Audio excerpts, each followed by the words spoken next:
Welcome back to Adventures in DevOps, where we deep dive with an expert guest. Today's adventure focuses on infrastructure as code, which is, I guess, as specific as asking an author if their next novel will be written with words. Our expert has done the systems administration thing, the founder thing, the AWS consulting thing, previously the director of cloud architecture at CBS, but here today due to their work maintaining what I think is the world's largest repository of open source IAC modules, the CEO and founder, Erik Osterman. Welcome. Thanks, Warren. Glad to be here. I mean, that was probably one of the longest intros I've done so far. Well, it's a long track record, been at this for a while. I mean, I can't believe that I've been doing this since 2015, just Terraform, Terraform, Terraform, Terraform. But that laser focus on like one thing, I guess, I found enjoyment in going deep. Well, I think that laser focus also really helps sell it as like, this is my niche. I am the foremost expert here. And like you said, it's been over a decade now. And I want to believe almost any engineer who has worked with any sort of infrastructure as code, IAC, knows about your company as well. I like to think that, and it keeps me going. But whenever I've gone to like AWS reInvent, I get very humbled. Because I'll be saying, "Oh yeah, I run Cloud Posse," and they're, "Oh, interesting. What's that? Oh, we do Terraform. What's Terraform?" And it's like, "You're at an AWS conference. You don't do Terraform. How are you managing your infrastructure?" Well, it turns out that actually, I believe something like the large majority of IAC is actually CloudFormation and not Terraform. But in my bubble, that's a sacrilegious. Well, I can play you into the dirty secret here of that we also use CloudFormation, but we don't use the CDK. We generated our own programmatic wrappers to dynamically generate CloudFormation because doing it like straight in JSON or YAML is so atrocious. So we did that earlier before like Terraform really picked up and the other ones out there, which I sort of want to ask your opinion about at some point in this episode. Yeah, I would love to go into all of those things. And I was recently posting on even just how, I don't think languages as it comes to IAC and as it comes to a product are what make or break the success. There's so much more than the language choice. But I think what you did makes total sense. And there's part of me that has some FOMO on CloudFormation because it does make some things easier and it has improved over the years. But yeah, writing raw CloudFormation, that was like one of the first contracts I did like in 2010 or something. Actually, that is part of the origin story of Cloud Posse. I built this system for a company, Lookout Security, and it was a exploration into managing infrastructure as code. In its infancy, CloudFormation had just been announced. So we did kind of like a spike on this, and I called the project the Insane Cloud Posse. And you could see where that 5 years later, after traveling the world for a few years, I founded Cloud Posse as the company in that name. When you're telling that story, I feel like I just like already seeing trauma when CloudFormation originally came out. There was like a dedicated UI for moving components around. Like I think their goal was you would define your architecture using a graphical user interface. And this interface is like literally the worst thing of any service that AWS offers. And it memorizes like location and stuff. Like it was very programmatically done. And just the output was just absolute garbage to store it anyway. And I think very quickly everyone's like, no, thank you. Yeah, I don't know if we missed that part because this was something we did in Ruby, which was the language du jour at that time, and then generated the templates. And this is kind of like this is a sore point for me a little bit because it is the state of IAC a decade later or 15 years later. I mix it up. 2004 or 2006 is when I started using AWS, and these things weren't around then. And at that point, you were using whatever that Python package is to manage cloud. Oh, I don't even know what that is. I'll tell you, I got my journey started accidentally when the company I was working for wanted someone to orchestrate the deployment of their thousands of Windows services to individual hardware machines, like not even virtual machines, in their production data centers, where they had a list, like it was like pretty much a CSV list where this server had these services running on it at a time, and to consume that. And at the exact same moment I was doing this, there was the worst thing that ever happened was that Puppet came out and said, this is the way we'll do it. And so my company was like, amazing, let's do that. And Yeah. so, and then soon after, everyone was like, that's the worst thing in the world. We should use Chef instead. But my company kept on using Puppet. So Yeah. that's Yeah. its own sort of trauma. Yeah. I mean, yeah. We're kicking a hornet's nest here. So that's actually good that you said that because put a pin in that briefly. Because where I was going with that is the interesting thing with IAC is it's foundational. The tooling for it is often pretty unopinionated in that sense and basic. To do anything with any of this stuff, the first thing you reach for is a tool of some kind. Yeah. In your case, something, you don't want to write walls of YAML, of CloudFormation with conditionals and logic in that. Totally get it. I totally get CDK also on top of that. If some use it, I know you're not. But yeah, some template engine. So you do that. And then the next company does it. And every developer, when they approach these things, they say, this is super cool. But I know what I'm going to do. I'm going to build yet another, factory around this or something to systematize it. And then sometimes you get these things like you said, Puppet, Chef. And that's the sore point, right? Because those are relics of the past, of where we came from. And there's so much investment in them. And they are no more. And then there's Kubernetes. And then there's... Don't say crossplane. Yeah, that's an interesting one, crossplane. I want to love it, have FOMO, but I never speak to anybody actually using it in production except for companies who are moving off of it. I got one. It did happen. There was one company I was advising that actually was in it, except what had happened was some engineers from, like ex-engineers from Google had joined the company, started spinning up everything in Kubernetes. No one else knew anything about it. And then of course with that, they're like, wouldn't it even be better if Kubernetes deployed all of our infrastructure for us, because it wasn't complicated enough before that. And so they wrote all their infrastructure was deployed through Crossplane. And then as a result, they're like, oh, this is boring. I've automated everything. Time to leave.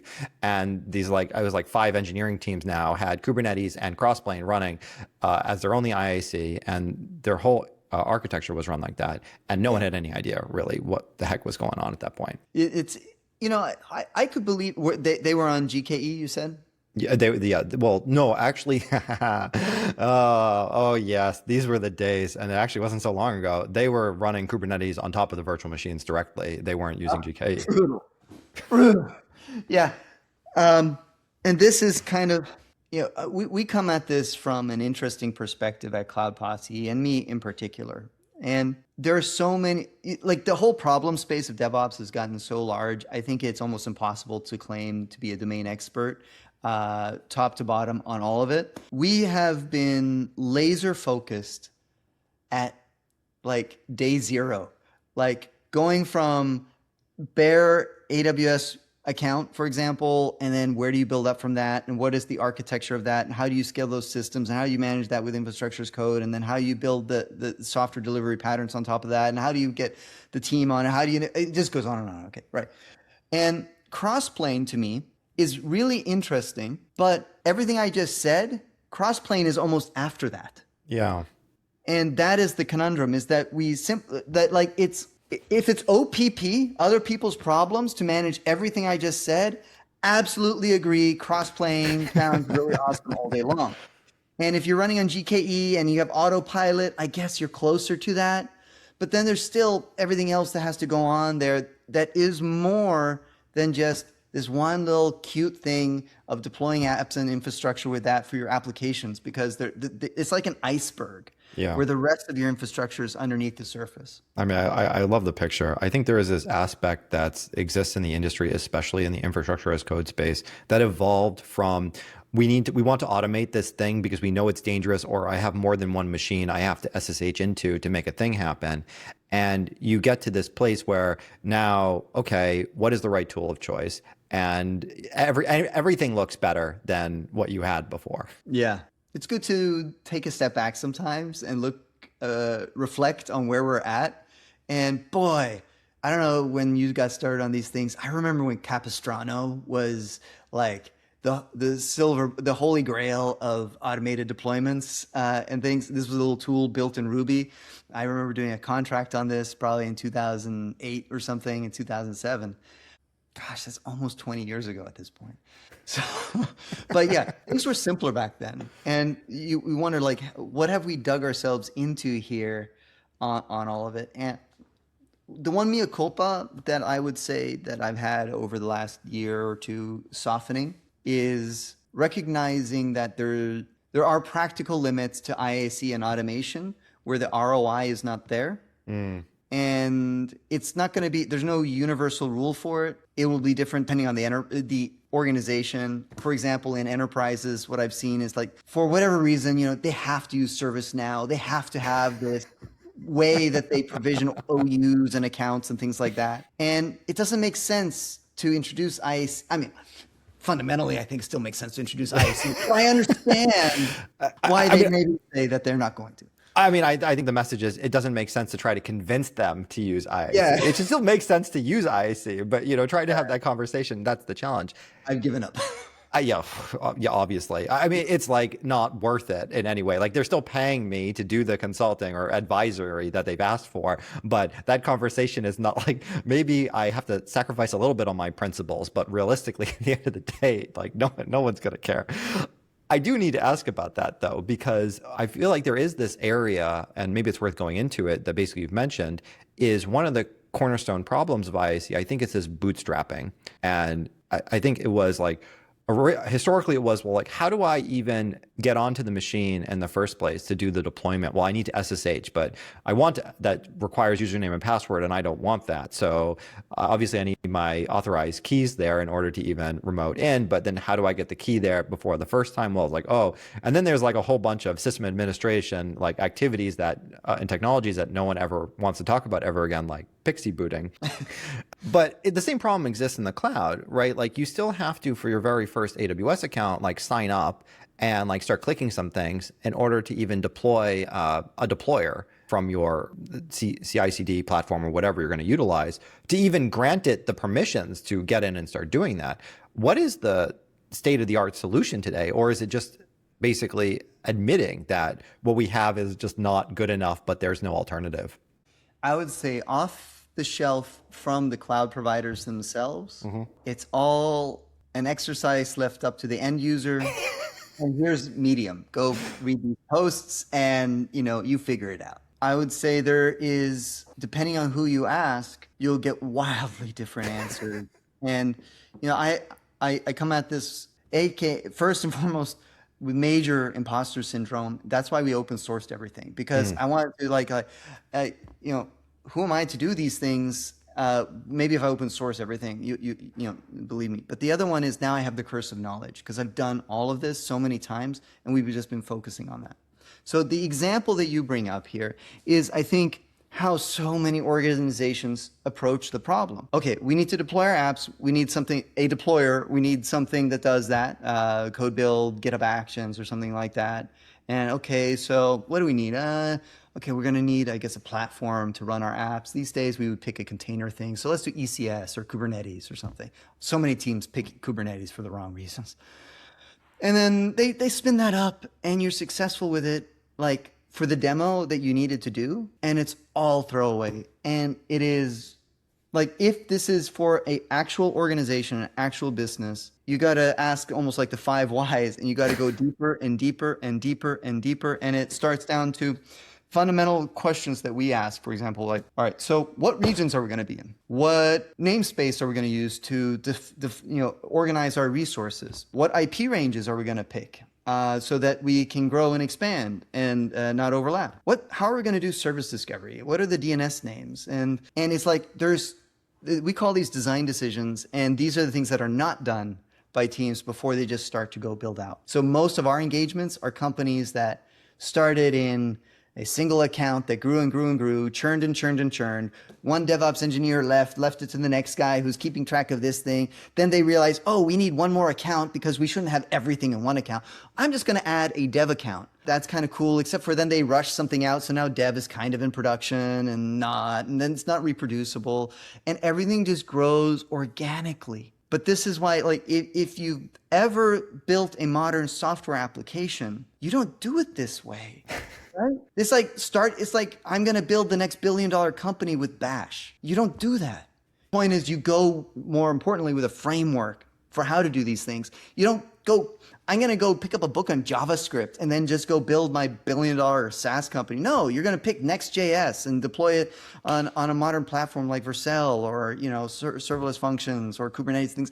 You're going to build on things that exist and not start from scratch. And this takes me back to what we started the conversation with. CloudFormation. It is so fundamental and so basic, and it sucks to use. So the first thing everybody does is reach for their templating system or reach for something like this. But they're not reaching for a framework. And that's what everyone else does for every other language. I don't get it. I got to tell you, realistically, from our standpoint, one of the things that caught us very early on is when we have a multi-account setup in AWS, we see the OU stack set as a strategy where realistically, AWS has a built-in mechanism to automatically deploy across all your AWS accounts in your entire organization without having to know the account IDs, without needing permissions already set up in some specific way. And you can throw CloudFormation at it, but you can't throw OpenTofu at it. You can't throw Pulumi at it. I don't know if we're calling it Terraform anymore. If System Initiative still exists as a product, you can't throw that at it. They closed down.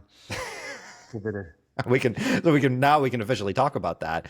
And I think it really does help some part of the bootstrapping story. It is a little bit of a framework, but it doesn't get you to any real, final point. One of the problems here, though, is I think a lot of people end up in a situation where, as you mentioned, the people who had constructed that architecture of their deployment story are no longer present at the company. And so you're coming into a scenario where some people believe it's all working correctly, and other people know the truth, and those people don't work at the company anymore. Exactly, and I've seen this too many times. It's when the tough gets going, the going gets, or how you say, the going needs to get tough, but they just get going. You leave it to the next person. Well, why would you stay? You fixed it. It works. Yeah, exactly. And then they write a post about how I scaled to, how it was so great, right? How we completely re-architected the deployment story at, insert some giant multi-billion-dollar company, and then they get hired because of that story of which it was not a long-term viable. And maybe I'll ask this question, what is it here that really solves the problem for us? How does an engineer or a team lead or a director who comes into a company and sees the current state, how do they get from that to something that we would consider a viable long-term infrastructure strategy? Yeah, that's a really good question. I like to think that we solved it, but let me not answer it from how we approach it and just more generically. I think any conversation on this would be incomplete if we didn't also factor in how the landscape has changed as well today. And I'm going to get to where I'm going with that. AI, let's face it. But the key thing about AI is it rewards best practices and brutally punishes bad practices. Now, there is no canonical best practice. There's golden paths or recommendations or conventions. So that's where I would like to take it. So if we go into this organization and they're in this position and they're going to approach this from the ground up, one thing is, what are all the practices that they're missing that mean that they can't institute these systems? And things that have done really well for us are architectural design records along the way. Because oftentimes decisions made were the best at the time, given what was available, what is, the time, budget, money, all these other factors.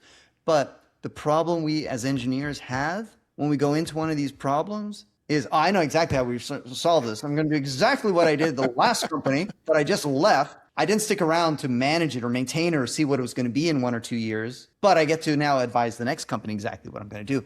And and hence we're just recycling advice for more than it's worth, and it gets worse and worse. So what I wanted to say is seek to understand what the problems are before we seek to fix. Yeah. In one of these enterprise environments, I think it's too often they just start, we're just going to build new, we're going to create a new account where you're going to repeat all the same mistakes all over again, not learning from what we did, because it's, as engineers, it's what we do. We Yeah. built, we engineered. I mean, I like the business focus. I think it's one of the things that's often missed. And realistically, when you're focusing on this, it is that conversation. It's why do we think what's currently there is broken? Why do we think the new thing is going to be so much better than what we currently have, and not really worrying about the cost or the transition to get there? I have been coming around to the alternative argument though, which is if Mm. we have to always, let me say this differently. I've seen a lot of companies say, "Oh, we're data driven," and I don't. I think that's a dirty thing to say because it means that basically we don't make any decisions unless we have data, but there are certain things that you'll never have data for. So you're basically saying we're never going to go down that path. And I think this is one of those areas where it's very difficult to prove that an architectural strategy that drives your infrastructure as code or Yeah, your overall infrastructure would be better if it were totally different without already having that in place. Is just like, oh, yeah, it's like this one, like, oh, and I love when executives do this. We're going to transition to Azure or GCP because we're getting millions or tens of millions of dollars in credits, and it will be so much better, right? The clouds are interchangeable. And then of course all your enterprise architects stand up and say, no, please don't do that. This is a yeah, huge mistake. This is a reason why they're throwing money at you. But good thing we're using Kubernetes. We can just transplant everything, and then you go through it and you realize, okay, 5 years later, oh, this was such a mistake. And yeah, maybe there is a good, maybe, or maybe not. Maybe it was the best decision ever. But you only have the benefit of that after the fact. yeah. And so I do want to ask. So you said, there's the generic answer, and then maybe there's also the specific answer because you've been in this advisory position where, of course, you are now the de facto expert because you've written the open source modules because your name is attached to them in some capacity. You run the company. Oh, of course, Erik, foremost expert in the area. How do you work with these clients to actually transition them specifically? I mean, you did talk about the Yeah. questions you asked, but there's obviously more to it than that. Yeah. The interesting thing, that the position that we're in for is that we put out a lot of material, a lot of modules, a lot of posts. We have our own IAC framework. So if you don't not hearing the subtle message here, you need a framework, and we have something called Atmos. So it's an open source thing. Go check it out. No, okay. So back to this question. The thing is, we find people who self-select that they know the problem by communicating that these things are problems so much through our posts and everything. So the hardest thing is you can't, like, going back to this thing with click ops for or control tower or managing organizations or things like that. It's like you're not going to convince certain organizations that they need to make that change. And dude, they got a lot more money than I have. They're doing something right. So it's not going to make it or break it, even though fundamentally I disagree.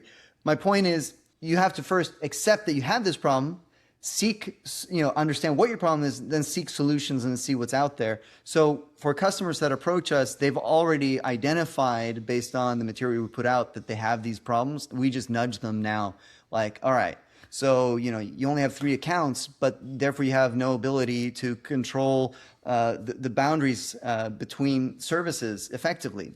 And people so much think I would say one of the biggest misconception is, like, we just need 3 accounts: dev, staging, and production, right? Yes, you are right. You only need 3 accounts for an SDLC, for a software development lifecycle. But that neglects that iceberg underneath the surface of everything else you're managing, from audit logs and security products and network management and centralized ingress, egress, and the automation where that runs, and the list just keeps going and going and going.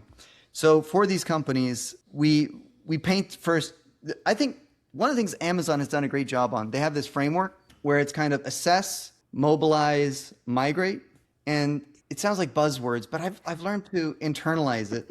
Assess means that seek to understand, know what your problems are. And then, I guess I skipped one step. It's modernize. So then show what the future could look like, mobilize, show that your stuff can do that way, and now think about how we migrate. But that's the dangerous part. I've seen so many things where now, we built this shiny new panacea, but you never, it just remains that way because now you have 2 problems. You can't move off of the old, and now you have the new one. And by the time you move on to the new one, now there's a new one. And God help you if you've been naming these environments new, because then you're new. Well, there's like, legacy, 2000. I mean, my thing is always just put the data in it. And so I do need to ask though, especially in today's climate, I'm wondering what the field looks like from your perspective now, because I think it's going to be unavoidable for you to be seeing environments that were partially or completely set up by the recommendations from LLMs. Yeah. And I think this is where a lot of valid concerns are, but a lot more FUD, fear, uncertainty, and doubt. And I like to always bring it back down to applications and application architecture and so forth. You will have a much worse outcome if you are just saying, hey, spit me out some JavaScript and reinvent React for me, and don't use a framework and just do that and see where that gets you. And that's what people are, that's what you're hinting at, I think, leading at, is that's what some companies are doing, is that they approach infrastructure as code as though they were approaching JavaScript basic, not even TypeScript, just JavaScript. And that's why there will be this problem. I don't know what the solution is for fixing that. I know what the solution is to avoid it, which is golden paths, best practices, codified decisions, architectural design records, requirements. And this is catnip for AI. And when you start with that from the foundation, now you can start, every new thing follows those conventions. And in your use case here, you have your own in-house framework, and there's no shame in that. You define the skills, you define the agents around that know what to do. And that's what's going to ensure a successful contributor process throughout your organization for everyone else. What do I mean when I say agents and skills? Not everyone is familiar with these concepts yet. So Claude, I think, has done the best job evangelizing it. And let's face it, prompt engineering is all markdown. And that thing we used to call WikiOps, a pejorative, now is... Oh, don't say it. Don't say it. But that now is what enables the AI. So an agent is basically an instance of AI running with some instructions, with a prompt in its own context. And a skill is basically a prompt that you have. So you have a library of prompts. Those prompts have front matter. The front matter is kind of like the YAML at the beginning of the markdown. And that's what the AI looks at to say, should I care about this bit of knowledge? Should I care about this bit of knowledge? It finds the skills it needs, it finds the agents that can do the job, and then it executes it, and it'll do well. And this you can implement today in your organization if you haven't already. This is what we're doing at our organization, and it's been amazing because we have this IAC framework, because we have the Terraform modules, we have all the context, we have the ADRs, we have the requirements. Dude, it's like I'm talking to my digital twin. I don't mean like cloning environment, like I have my assistant here who knows exactly what I want, how I want it, and it implements that. And this is what enterprises need. I think you've hit it on it very specifically. Actually, a couple episodes ago, we talked with Dan Moline from Azure about skills specifically. But I think what we actually landed on as sort of a definition, and I think there is an aspect here that a lot of less technical people, or even those that just haven't really explored agents as much, are really understanding what skills are. And after a long time, I think where we landed is this idea that historically you had to write a README file, and in that README file for open source repositories, it was basically 100 pages long of how to build and deploy that piece of software to your infrastructure. And often it didn't have handling what? If you were lucky, it had those instructions. Well, right, that's the point. It's like, oh yeah, it probably had explanation for how to deploy it with Docker Swarm only. There's no Kubernetes, and if you're not using, you want to bare virtual machine. There was only Ubuntu server version 2016, and that's it, because the maintainers didn't decide to actually go any further because there's so many flavors of stuff, and there's going to be a new one all the time, and managing that was just going to be too complicated. And on the flip side, in order to even understand those instructions, you would have to also be an expert. And I feel like historically now, in the last few years, the agents would have to know how to handle each of those pieces individually. And when we look at what's available in the training data for agents, like at least half of it is definitely garbage. And this is what you're pulling into your organization. And I think this is where you were going realistically, is that you don't want to trust what's in the agent specifically or the LLM, the foundational model, to understand how to deploy everything correctly. You want to use what's in the repository, but that's incomplete. And historically, you could write some sort of bash script that had like if Mac OS, if Windows Server, 2007, if Windows Server, 27 or 2012, et cetera. You don't have to do that anymore because some of that's included in the LLM model, but you also don't want to trust that. So you would install the skill for deploying in your infrastructure in Kubernetes, in Docker Swarm, whatever you're using, and also the skill from that repository for deploying that specific open source. And now, hopefully, those two pieces together would be sufficient for actually deploying. I do like your perspective of if you don't do the ADRs, you don't write any documentation for your internal stuff, you're pretty much just pulling whatever garbage is in the LLM. And so if you do write ADRs, if you do write READMEs, that's like incredibly valuable stuff because that's exactly going to be the instructions. So, call it whatever you want. You can call it skills, you can call it prompts, et cetera. But that's going to be the thing that actually causes the right thing to happen when you ask your LLM, hopefully not an internal one of the foundational models, how do I write this script to deploy to my infrastructure? Yeah, I think that's it. And that's, so garbage in, garbage out. So if you're only starting with just a pure LLM, it's amazing the first time you do it. On the surface, it was perfect, just what you asked for. And then you dig in and you see this. And then here's the kicker, and anybody who's been playing with these things knows this.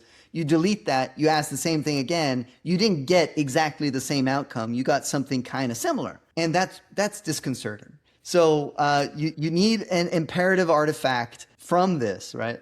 I actually don't mind. Like one thing, I get so triggered when people say it's not deterministic because that has from a engineering background for me, that has a completely different meaning than how people are utilizing it. I get the same prompt, different output potentially, but there's like seeds and temperature you can change and stuff like that you're just not like directly exposed to. So and that's going to be the same between my machine and your machine and yeah, for sure. System and yeah, so that's definitely one thing. And I think there's a lot we could potentially talk about there. But the one thing that it doesn't line up for me is there's still all these potential pitfalls that exist in IAC development that we just assume go away as soon as we utilize like repositories or golden paths and therefore LLMs.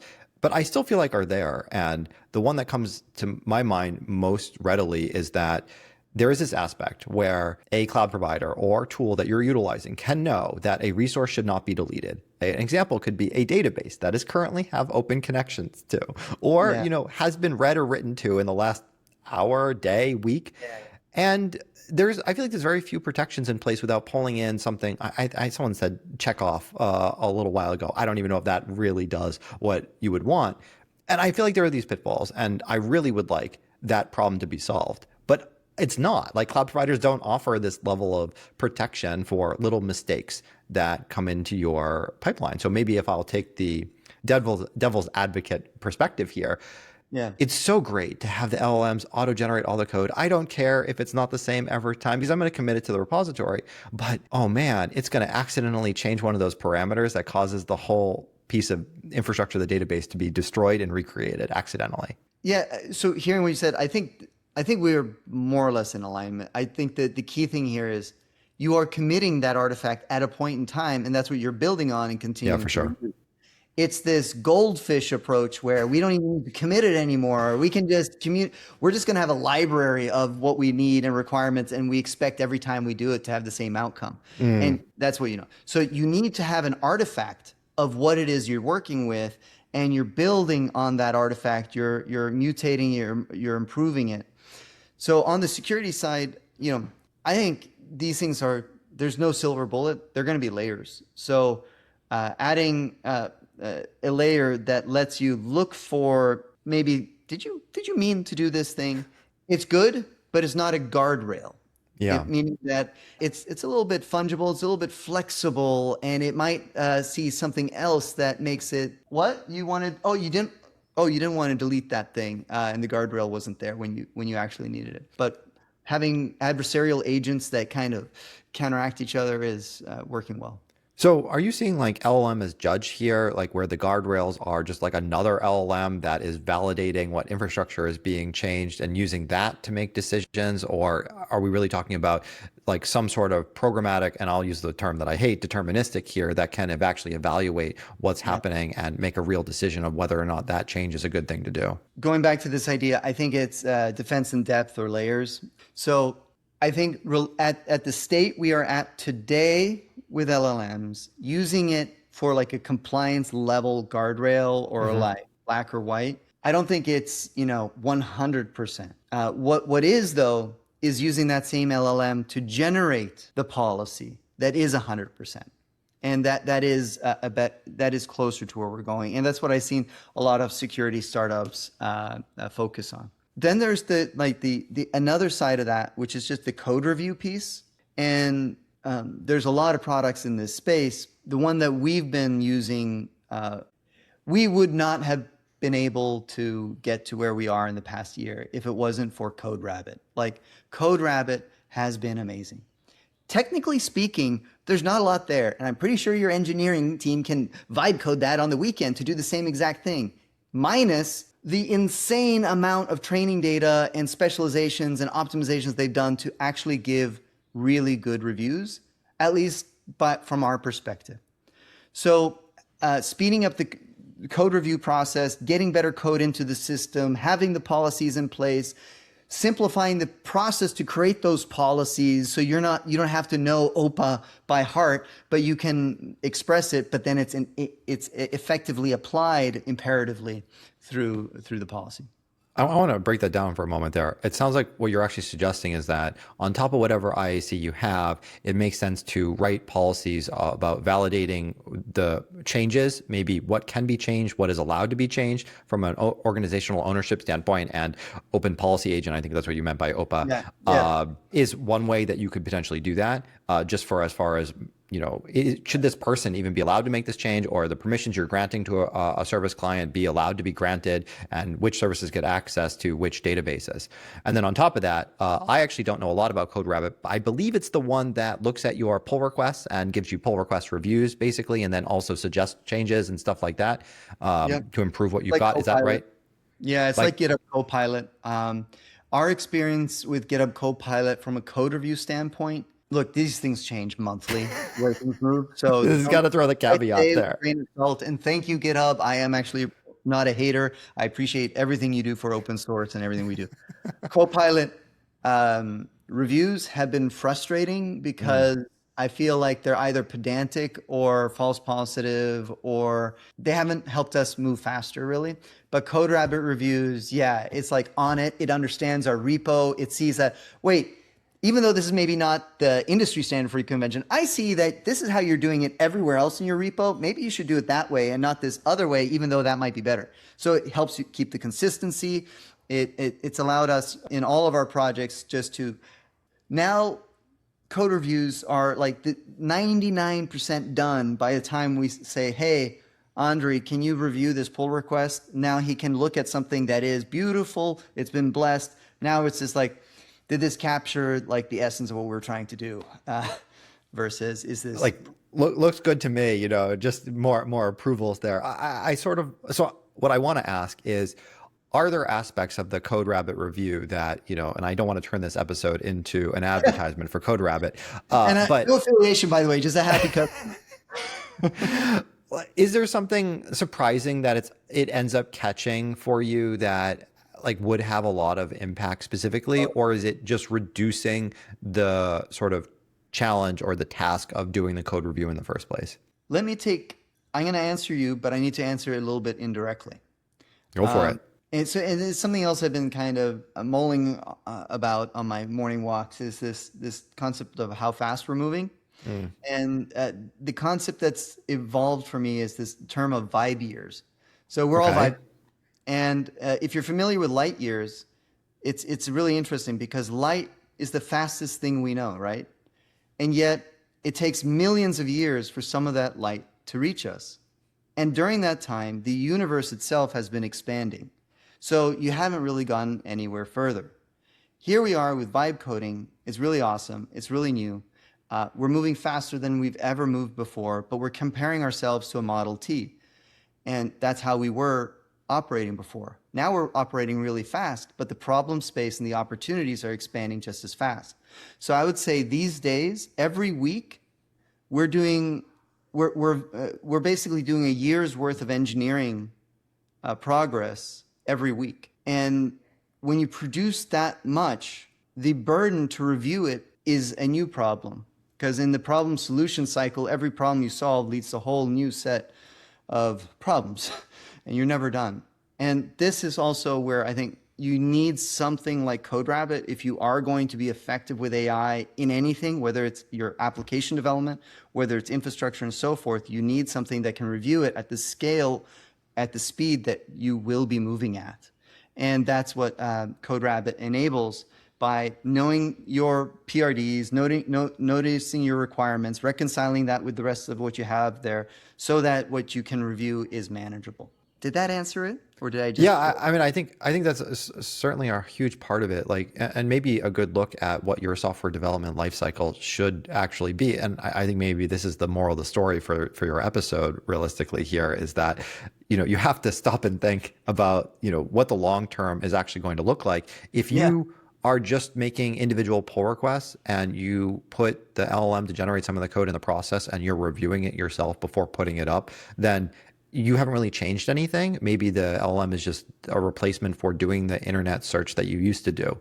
But if you're going to be generating code or generating validations or policies dynamically as part of your development process, then there's no way, like, this is how you get around this, the critical bottleneck in your pipeline, which is actually ensuring that the right code is being written and the right feature was being implemented. You need to understand that, sort of like a manufacturing process, so that the flow makes sense. However much you put in at the beginning is being managed and worked on in an equivalent amount at all work cells in your process. Yeah. Validation. Yeah, for sure. So review, kind of solved. Generating code, pretty much solved. Writing requirements, specs, pretty much solved. Validation there are a lot of attempts at it right now. Some cool ones I've seen, I forget exactly what their names are. We talked about one on Office Hours yesterday, but in the end, you still need probably a human to still look at the recording or the screenshot or the something to validate that thing is working. And for infrastructure as code, I don't have the silver bullet for that yet. I don't know what that is that actually validates that it is that thing that you think you need. This is where I'll like quote Corey Quinn, who's like famous for a proponent of click ops. We sort of mentioned that. I think at the end of the day, what everyone actually wants is the simplest experience possible that allows them to just click one button or type one thing and have exactly the right thing come out. But at the end of the day, there is nothing that can get you exactly 100% accuracy in what you're doing. And even before LLMs, this was still a problem. We just sort of replaced the imperfect human with determining it with another imperfect object, but you still had to do the validation at some point. And I think, so my question is going to be like, well, obviously everyone wants exactly as they perceive it to be without any of the hidden pitfalls that they don't, the unknown unknowns, right? Exactly. What's the next iteration here? Because I do feel like we're in this thing that people are only starting to realize, which used to take a lot of cycles. And that was, there would be a technology or a platform that was built, and then things would be built on top of that, and it would go very slowly, and we would build more and more, and then we'd realize that all this stuff in the middle was wrong. Basically, we built the wrong stuff, the wrong abstractions, and we delete all of it and replace the fundamental original platform with something just slightly on top of that, which does all the things that we expect correctly. And I think with the usage of LLM, we're just accelerating this much faster. A recent example is, like, we talked about MCP like a couple of months ago on the podcast, and everyone was like, "Oh, MCP is the best thing ever." And if you look in the recent, knowledge, like the last couple of weeks, everyone's like, "Oh, MCP is dead. We're back to just calling APIs and CLIs." MCP has died. His obituary was written on LinkedIn. Yeah. So at this point, I think we're going to officially switch over to picks. So Erik, what have you brought for us today? So a little open-ended. Not sure exactly if this is it. But two guiding things for me. One has been an epiphany I had when I read a book, had nothing actually to do with software, what we do, but it was the 10x rule. Okay. And I think about it every day. It's on my license plate. It's literally 10x rule. And the idea is you got to set your goals 10 times higher, therefore work 10 times harder, and then you'll actually achieve the thing you set out to do. And that explains why every software project fails, because we didn't set it 10x. And I'm constantly reminded of this, that everything's going to take more work, but you set the goals high, you get a pretty good outcome. Does this like create extra stress though? Yeah, it does. But I don't know if this generalization still holds true, but you have a better quality of life maybe in Europe. Right here, I slept 4 hours last night. Is that self-inflicted though? Yeah, because I set that 10x rule. I think the thing I would take away from this realistically is that there's a different way of living for everyone, and There it's is. not worth necessarily following the cookie cutter pattern that an LLM recommends to you. I mean, your therapist recommends to you about how you should live your life, and some people absolutely are adrenaline junkies or feel like they need to like achieve something or build something, and thinking about how you want to go about and do that, I think is actually a real challenging topic. Just like when you're consulting an organization and ask them to think about who they want to be when they grow up. I mean, why are they even doing the product that they're doing? So, Yeah. are you trying to achieve something specific right now? Yeah, well, I have this delusion that I will finally solve, infrastructure and automation and how these things work, and it's what keeps me going. But the reality Mhm. is, we're never done. Yeah. But it's doing something I love. I guess there's one other thing that hit me. Wear sunscreen. It's a weird song from like the 90s. It was like a commencement speech. But in this thing, he states these like, obvious facts like wearing sunscreen is good, right? And brush your teeth, floss. But really, the rest of my advice is, has no basis in reality than my meandering self, right? It's just like I love that song. It's spoken word, interesting song, and that resonates with you at least if you're 40 plus. Wait, is it you said commencement speech? Like, was it at a commencement or I it's just part believe of the so. song? At Interesting. least, and it's recorded. At least it is. But then it was re-recorded with a soundtrack and a guy playing a guitar. And yeah, I've been listening to it. Everybody's free to wear sunscreen, I think is the song.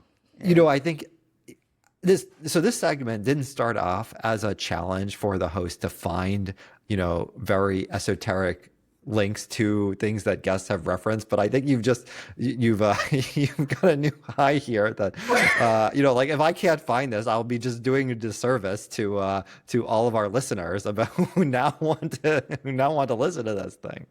I'll share the Spotify link. Okay. So this is an easy found thing, not like you have to buy a DVD from some No, not not like not something that Australian. esoteric, but it is. Yeah, it's interesting. I Okay. was on the Peloton one day, and it was the closing song they played, and I was like, "Wow, that's deep." Okay. I had this weird flashback. Like, there was a song I was listening to in a taxi one time on the way home from an airport when I was living in Wisconsin. And I don't know to this day what that was. And you say this, and I'm wondering if it was that. But so I'm going to have to go and check this out. And you may have just saved me, or this may be a new opportunity. So is that related to the 10X, or is just I would completely say it orthogonal thought? is polar opposite. I see. Protect Yeah, yourself, but also chase yeah. after your dream. It's just a very succinct summary of just life. You're in this race, but in the end, it's only with yourself. And sometimes you're Hmm. ahead, sometimes you're behind. Maybe you'll dance the funky chicken on your 75th birthday or wedding anniversary, or maybe you're divorced. You don't know what you're going to do right now at 21, but still people at age 40 still don't know what they're going to do. But the race is long, and you just keep going. So I love these kind of motivational, inspirational things. There's no one way, and you can't just rah rah rah 10x. And I didn't mean it to sound that way either. But it also, like, if you don't get the outcomes you want, the basis is too low, the angle is too low. Increase the angle, and it's not going to be exactly that linear, but it's going to be higher. You got to make it mathematical. Okay. Well, that's something that will definitely resonate with quite a few people, I think, especially those that are aspiring for something more than where they are right now. I like, the second best time to plant a tree is today. So you can take that and invest it in yourself. Sorry, it's from a book, the 10x yourself. Oh yeah, yeah, the 10x rule by Grant Cardone. Okay, okay. I just want to make sure we have that on the recording. Okay, I love it. Yeah, so I guess I also brought a book. It's going around because I think it was just released on video or at the movies, wherever you are. Project Hail Mary, based on the book by Andy Weir. And I think a previous pick of mine was the Martian book, which I just only recently saw the Martian movie, and it's just nowhere near as good as the book. So definitely read the book, Project Hail Mary. And I worry about bringing this up on the podcast. Eric, have you seen the movie or read the book? So luckily for me, we don't have to discuss it because I don't think I was trying so hard. Like, how do I even explain what it is without completely spoiling it in every way? Please do not watch trailers. Please do not read synopsis or descriptions of this in any way. Just jump in and read it. It's science fiction. So if you don't like that, whatever. But if you do like it, like everything, don't spoil it for yourself. I will say that it is about a main character that wakes up in a suspiciously constructed spaceship. And of course, there's like some of the common cliches, like he's got amnesia, but there's actually, it turns out that there's a great reason for that. So if you like science fiction, if you like The Martian or his second book, Luna, I think that was on the moon, or he wrote some fan fiction about Alice in Wonderland forever ago. Actually, there is a really great short story that he wrote that I didn't know was by his from forever ago called The Egg, which I also did a pick on. So that's also pretty great. That was a pick in a previous episode. I don't know. I don't read that much, but when I do, I somehow stumble upon stuff that I absolutely love, and this is one of them. Sounds like you're reading definitely for pleasure, which is a good thing. Well, it's interesting. I used to do this thing where I swap back and forth between one science fiction or fantasy book and one sort of nonfiction about technology or leadership in some way. Yeah. But I found that over time, I was collecting like a lot of notes on what I should do or what I could do in hypothetical situations that I was never in at that moment. And it was just getting too monotonous for me. Yeah. You don't have to finish a book, but there's a book for every problem. And that's how I look at it. No, I totally agree. I think that's a great way of putting it realistically. It's, as a leader, the thing that I've learned is it's not about having the right answer to the problem. It's about knowing how to find the right answer once you've identified the problem. So it's about problem identification, more so about actually prescribing the solution. Well, thank you so much, Eric, for joining us on this episode of Adventures in DevOps. It's been absolutely fantastic. Likewise, Warren, it's been awesome. I really enjoyed the conversation. You ask a lot of good questions. You keep it going. Oh, well, thank you so much. And if anyone else wants to be the target of the onslaught of interrogation on my behalf, I'm happy to give you your own episode. But until then, thanks for all the listeners for tuning in for this week. And hopefully we'll see everyone back again next week.